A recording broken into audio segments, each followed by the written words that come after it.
Good morning, everyone, and thank you for coming.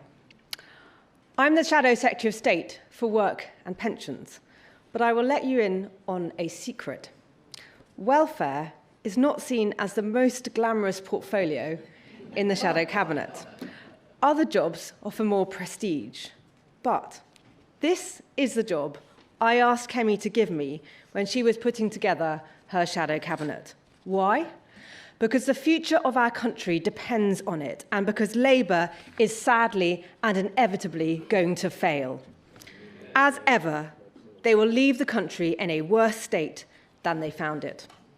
Last time this happened, Ian Duncan Smith led the work on a groundbreaking reform, the introduction of universal credit. Benefit claimants came down, unemployment came down, the benefits bill came down. But as you'll know, that isn't the whole story of our time in government. Through the pandemic, the benefits bill started to go up, specifically sickness benefits for mental health and neurodiversity. That means that Pat McFadden can point his finger at me and blame us for today's benefits bill. And in the spirit of contrition, we have to say, yes, that did happen under us. There are reasons, but as time is tight this morning, I'm going to focus on some of the lessons we have learned. Lessons which we are using as we work on our plan to fix the welfare system for the future. One of which is that you have to start with principles, conservative principles, principles that Kemi Badenoch and I share, like personal responsibility, backing people who do the right thing, supporting themselves and their family, saving for a rainy day, fairness, fair to those who pay in and those who've been dealt a hard hand in life and truly need help, and welfare as a safety net. We cannot have a country where someone who could work is better off on benefits.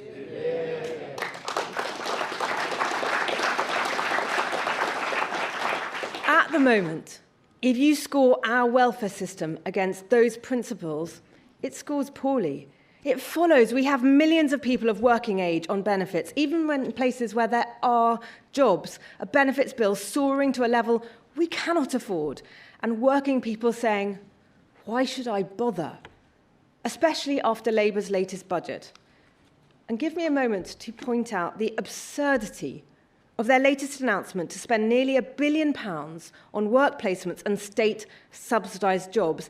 They're taxing real jobs, so there are fewer of them, to spend that money on creating fake jobs.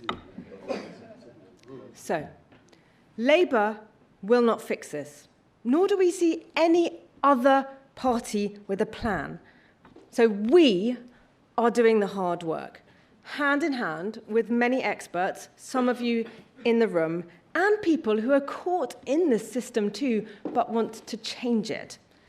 Thank you to everyone who is helping us. We must not follow in the footsteps of this lousy Labour government who turned up without a clue. We have to be ready with a plan. Our party leader is coming here today to tell you more about this work. Ladies and gentlemen, it is a massive pleasure to introduce this morning the leader of the opposition and the Conservative Party, Kemi Badenoch.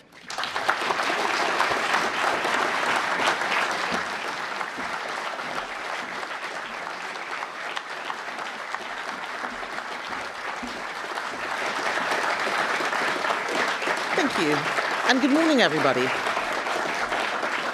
Thank you. So on Friday, I worked a shift in a cafe with James Cleverly, the Shadow Housing Secretary. It's been a long time since I worked behind a till serving customers. I'd never made a cappuccino or a latte before, and I learned that I'm not good at doing that. James and I are both former Secretaries of State, former cabinet ministers, but we started out working in jobs like that, in shops, in cafes. You will all know my first job was at McDonald's, and then I went on to New Look. But the point is, we didn't start at the top. We started at the bottom and worked our way up. And I bet many of you here this morning have similar stories. But today we are seeing a lot of people not taking jobs because they think that those jobs are beneath them. The Conservative Party believes in the dignity of work. And that is why James and I decided to do a shift at this cafe.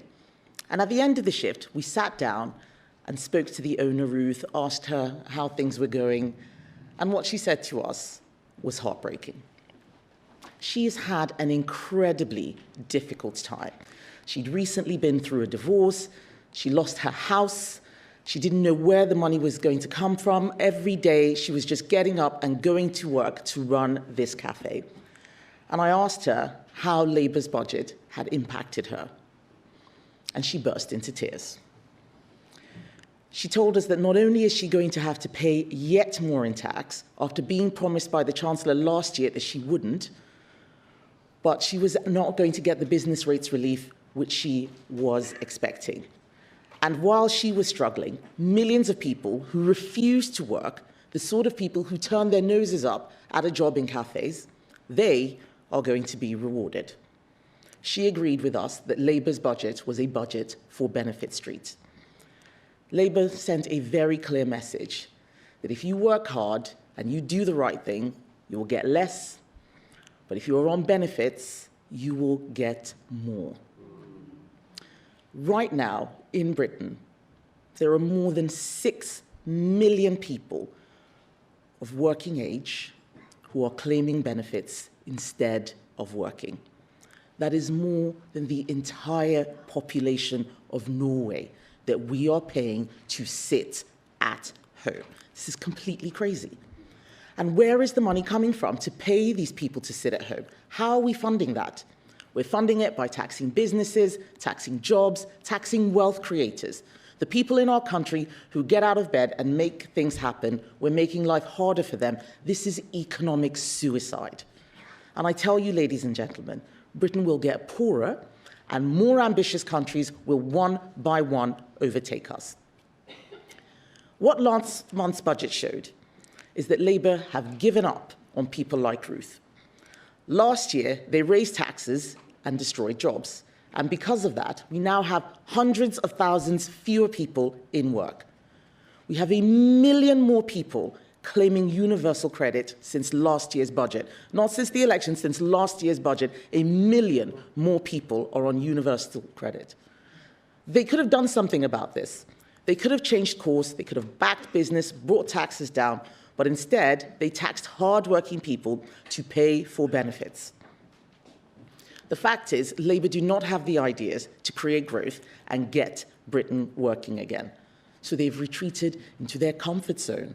And now, because of the political pressure that Keir Starmer and Rachel Reeves are under, we can all see they're more interested in saving their jobs than creating jobs. They are retreating back to that comfort zone. Labour will claim that they raise taxes to eradicate child poverty.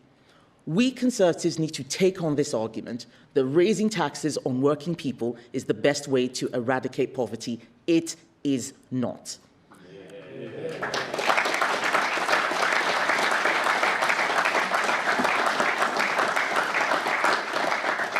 Labour believe that the way to end poverty is give money to people in poverty and give them more money until they're not in poverty anymore. This has never worked. The best way to get children out of poverty is for their parents to have jobs and for those jobs to pay well. But Conservatives also need to challenge bad metrics and wrong assumptions that create flawed policy. Let us start with the metric of relative poverty, which Labour use. Relative poverty just tells you what proportion of households earn below 60% of median income. That is not a measure of poverty at all. It is a bad measure because in a booming economy, as incomes rise, more people can be classed as being in poverty even though their real income is rising.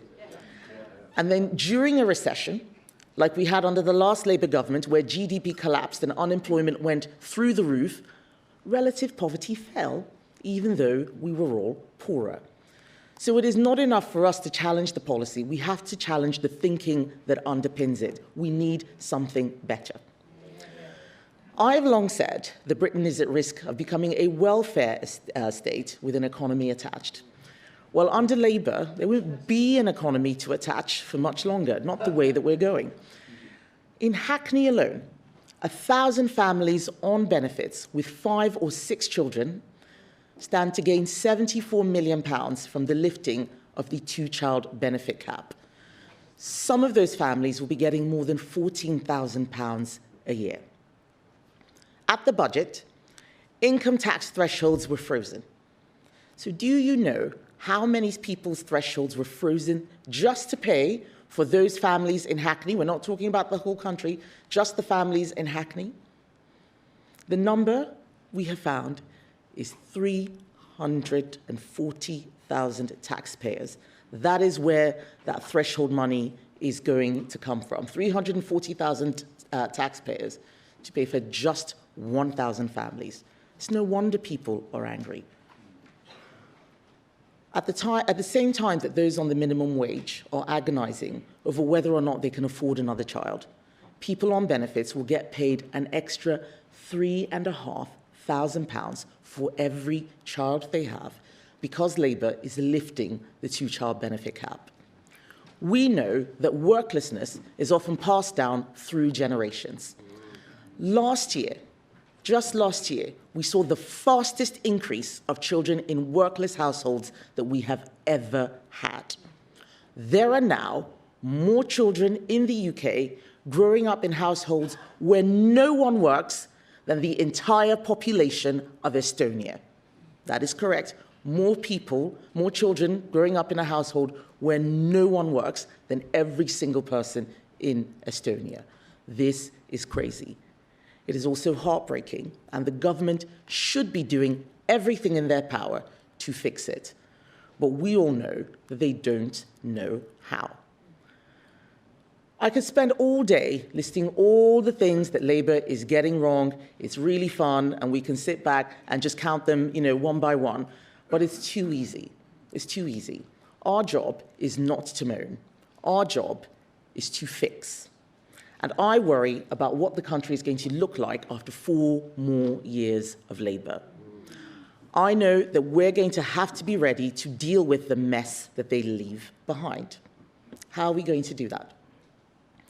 Adam Smith once said, "There is a lot of ruin in a nation." For all that is going wrong now, and let's be honest, has gone wrong in the past, it didn't all start under Labour, we know that nations can absorb shocks. Look at what we had to deal with: the financial crisis, Brexit, COVID, a war in Ukraine. We know, though, that countries with strong institutions and productive people do not collapse overnight. Even foolish policies take time to do real, lasting damage. And yes, while a crisis is serious, they are not fatal unless governments keep repeating the mistakes. Let's be honest, ladies and gentlemen. We made mistakes in government, but we have learned from them. That's why we have a plan, and that's why we're building on it.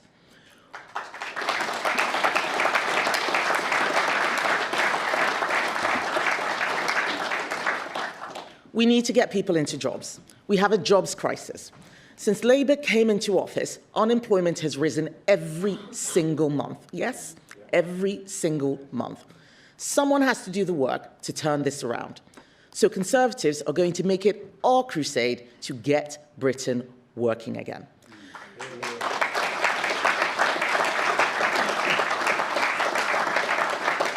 Every person who gets off benefits and into work is a double whammy for growth. We stop paying them to sit at home, and they start paying into the system. This is how we reduce the tax burden, especially on businesses who are then able to go out, create more opportunity and more jobs.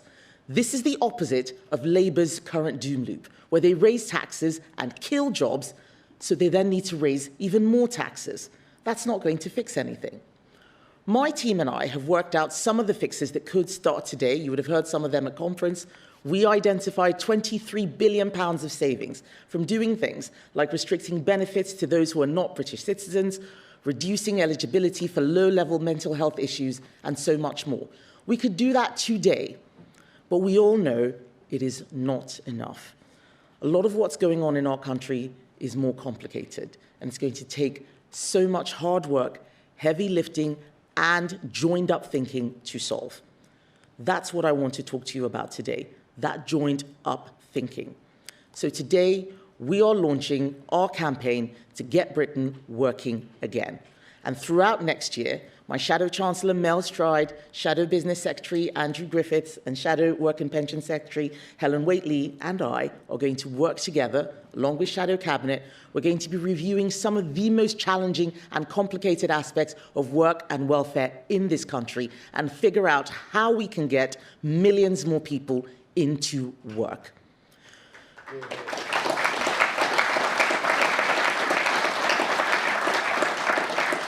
We are going to tackle big questions, like how can we make sure that we have the right incentives so that people are always better off in work.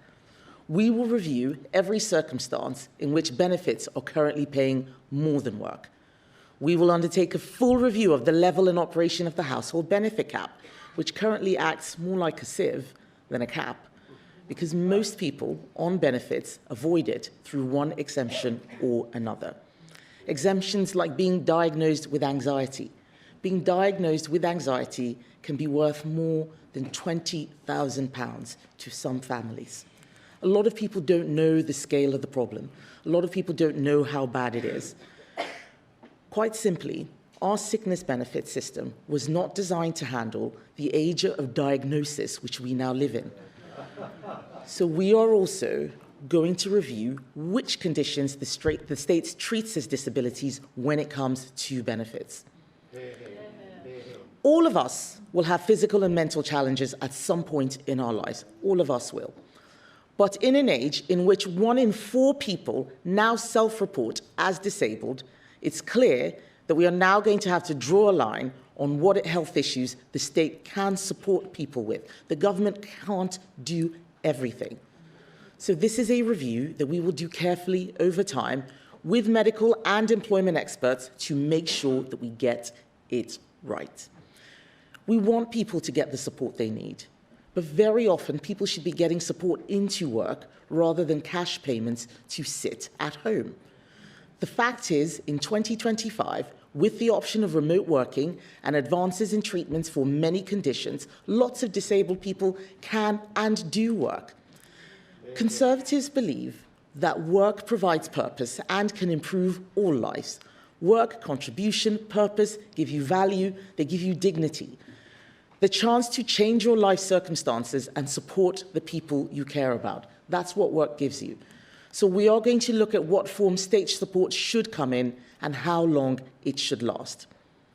And we are going to back businesses who invest in supporting the health of their staff. We're going to make it easier for small businesses to adopt some of those good practices without piling more bureaucracy and more red tape on them. That's not what they need. The next thing we're going to do is the hard yards on making sure that our education system equips people with the skills and attitudes they need for the jobs of our time and for the future. Conservatives did it before, we will do it again. Instead of having thousands of students racking up debt on low-value degrees, we are going to boost our apprenticeship system. We're going to double the number of apprenticeships.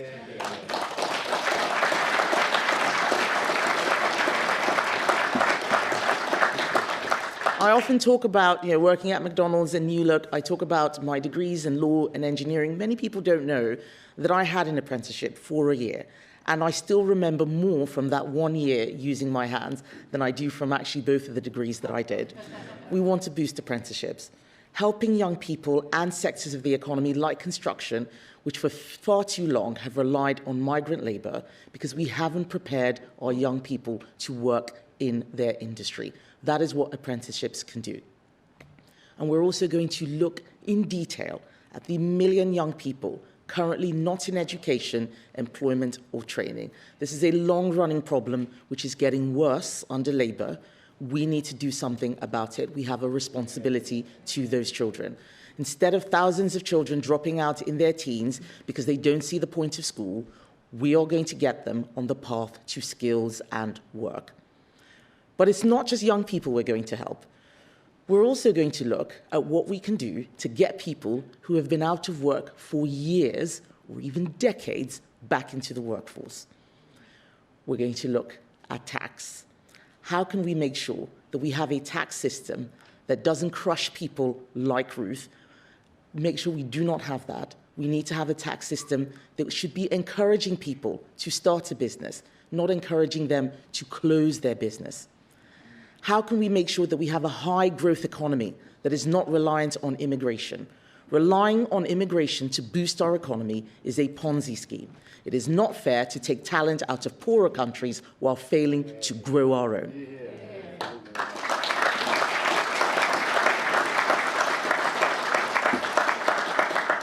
But we're never going to solve these problems unless we look at the fundamentals.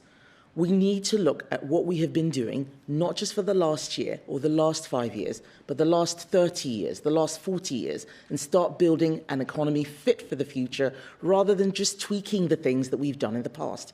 We need to look at our oil and gas industry. We need to make sure that we get Britain drilling again. We need to look at our manufacturing industry. We need to get Britain building again. So Helen, Andrew, Mel and I, they're all here today, are spearheading the new Conservative Economic Unit. This new unit, working together, will leave no stone unturned. And by the time of the next election, we're going to have a detailed plan for how we can embark on a journey to get every single person in Britain who can work to work.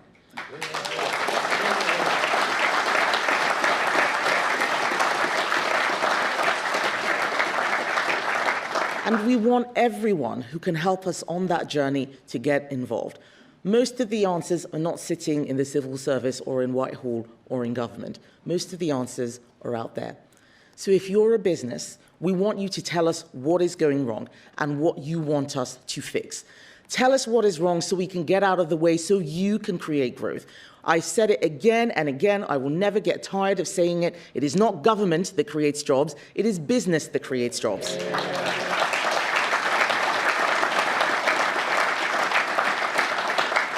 If you are someone who's looking for work and are not able to find it, we want to hear what you're struggling with. What is the problem? What would help you overcome the challenges you're facing without it being the government spending more and more money on benefits?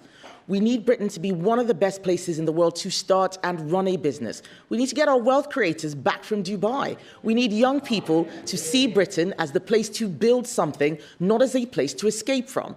Imagine what this will actually look like in communities where no one currently works. Let's get some hope out there. We are not the doom and gloom party. We're not the welfare party. That's Labour. We want to talk about how we will do this for our high streets, what we're going to do for public services. We are going to turn Britain from a welfare state into an opportunity state and together get Britain working again.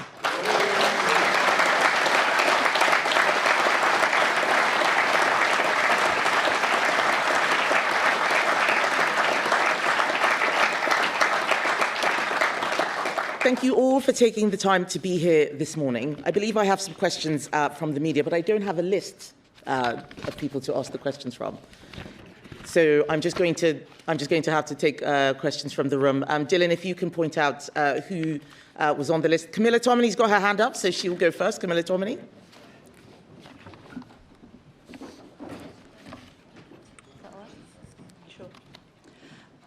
First of all, I just wondered in your team that is going to be looking at welfare, whether you're going to be consulting Ian Duncan Smith, who obviously created universal credit.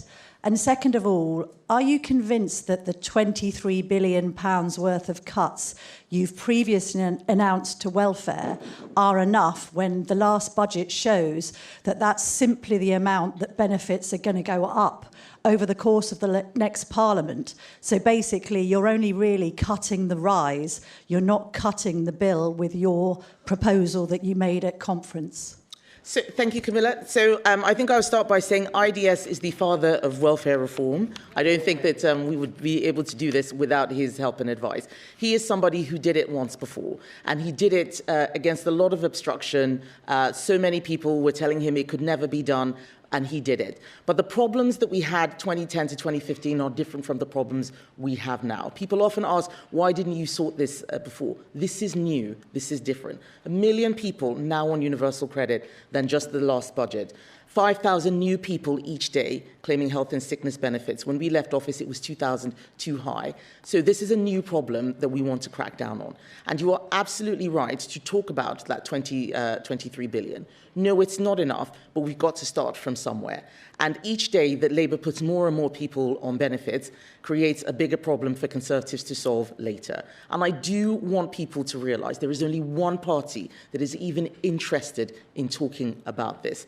Labour, Reform, the Lib Dems, all of them wanted to lift the two-child benefit cap. All of them want more welfare. There is only one party of fiscal responsibility, getting the government to live within its means, and that is the Conservative Party.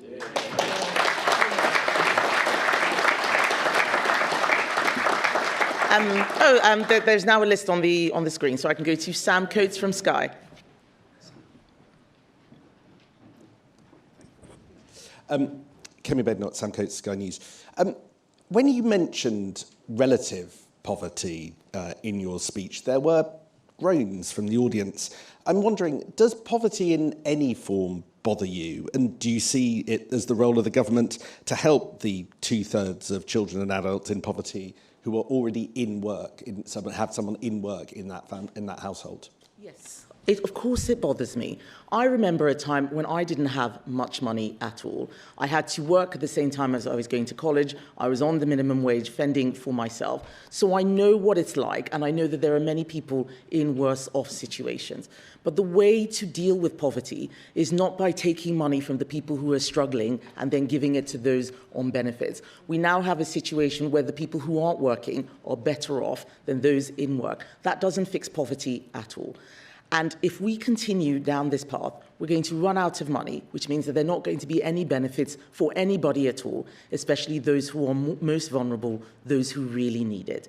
What we're trying to do is make sure that the system doesn't collapse. We need a welfare system. Of course we do. We need that safety net. But we mustn't become a welfare state. That's a completely different thing. So let's do those things that tackle poverty. Look at children in schools, for example. Absence from school is a serious problem closely linked to poverty. Many of those people will go, who are not in school today, those children, will go on to become poor in the future. And Labour has actually changed the rules so that children with low-level mental health conditions like ADHD, they don't have to, their parents can still get benefits even if they don't go to school at all. Those are the sorts of things that Labour is doing that I believe will make things worse. We have to be firm and fair, and that's what the Conservative offer is about. Let's tackle poverty, but let's do it the right way, not by messing around with the statistics or making another group of people poorer, but by creating jobs, creating wealth, and getting Britain working again. Next question, Olivia Utley, GB News. Good morning. You talk of a welfare bill with a state attached. The IFS estimates that the triple lock costs £11 billion more a year than if the state pension simply rose in line with earnings.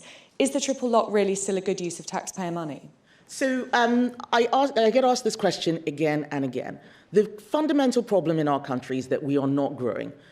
Tackling, changing the triple lock just means that we're still moving money around. It's the same kind of thinking of taking from those who don't have very much and giving to another group. If we were growing at 2 to 3%, there would be no one talking about the triple lock. Triple lock is Conservative policy. Let's start with growth measures. If you take somebody out of welfare and get them into work, you are creating growth. If you cut people's pensions, you're not creating growth.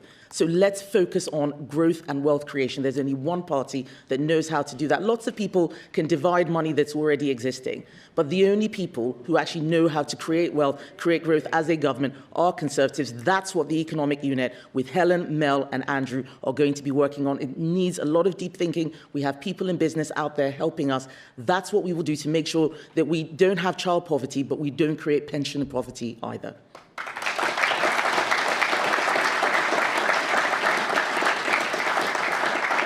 The next question from Henry Zeffman of the BBC. Thank you. You said you were going to review which conditions the state treats as disability when it comes to benefits. Is it solely the sorts of mental health conditions that you've talked about that you're thinking of there, or are there other conditions, for example, physical conditions, that concern you? Well, one of the things that we know is that in 2025, there are advancements that mean that lots of disabled people can work. I saw this even when I was business secretary in government. And we have talked about a lot of low-level mental health issues that should not qualify. The ADHD diagnosis can get a family an extra £20,000. That is not right. But the detail of where we need to draw the line is going to be done by our economic units. This campaign to get Britain working again is serious. Right now, there is no line. People can just say that they can't work, that they're anxious, and they get benefits. That's why we have more children in workless households than the entire population of Estonia. That's why we have more people out of work than the entire population of Norway. This is not sustainable. Someone has to look at this and fix it. That's going to be us. Jason Groves from the Mail. Thank you. You mentioned there's 6 million people who could work, who are not working about that. How many of those do you think could work? Is it a quarter? Is it half? Is it more?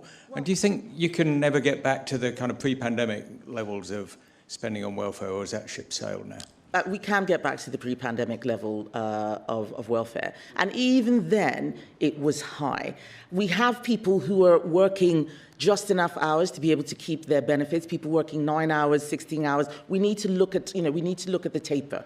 Does it still make sense? We need to look at so many things. And what we're seeing from the government, and sometimes we did this too, I saw it even when we were in government, is just little tweaks here and there. We change a little bit here and hope that it gets better. We need to look at systemic change. We need to do something that's really bold, really radical, and we need to explain to the public what we're doing, why, and how. That requires deep work. What we're not going to do is what Labour did, wake up one day and decide that they're going to snatch away the winter fuel payment without explaining what, why, and how. We're not going to just, impose a tax on farmers. We're going to scrap those taxes because we actually think that they stop people like farmers and small businesses from working. So all of this is joined up. This is not just about welfare. This is about getting Britain working again. Welfare is one aspect. Business growth is another aspect. Taxes are an aspect. And it has to be joined up.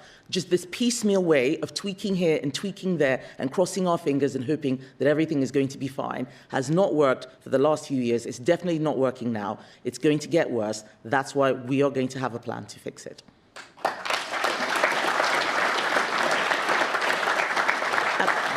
Peter Walker from The Guardian.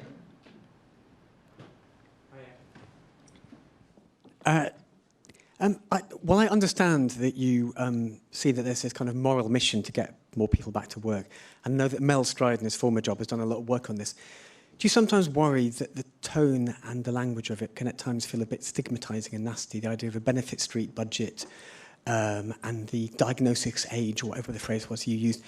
Do you think that politicians perhaps have to be slightly careful with their language with things like this? I think that politicians should be careful with language all the time, but I don't think there's anything wrong in what I said. In fact, what was astounding was how many people from across the country wrote to me saying, thank you for saying what we're thinking. We spend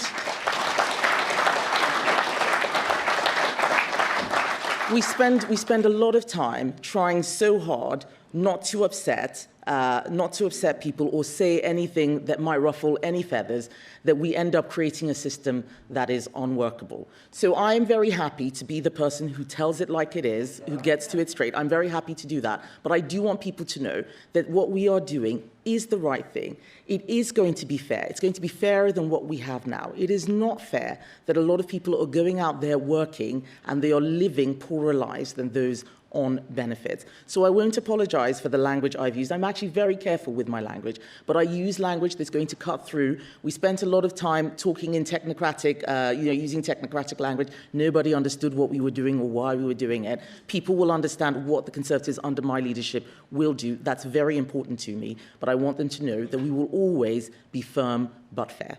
Thank you.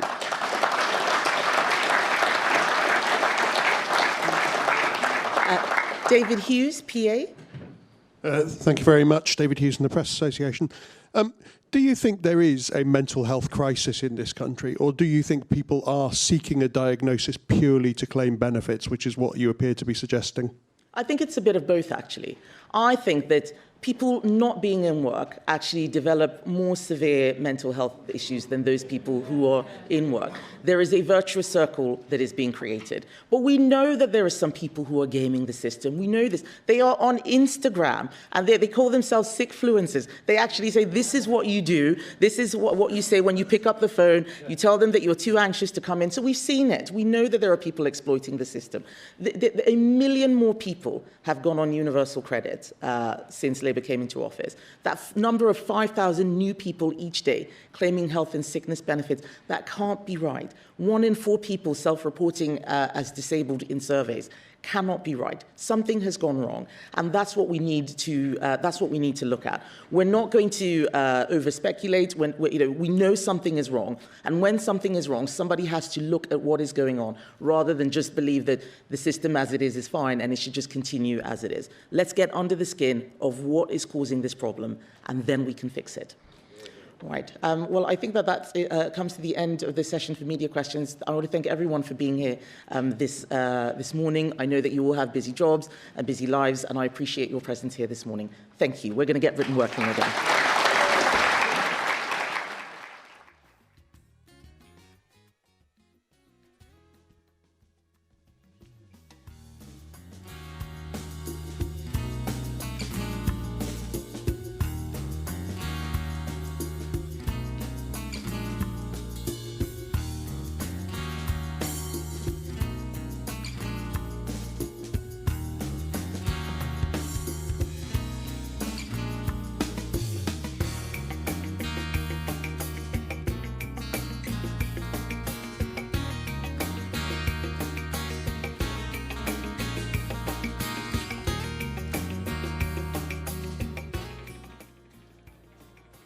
Thank you everyone for coming. Please make your way to the nearest exit.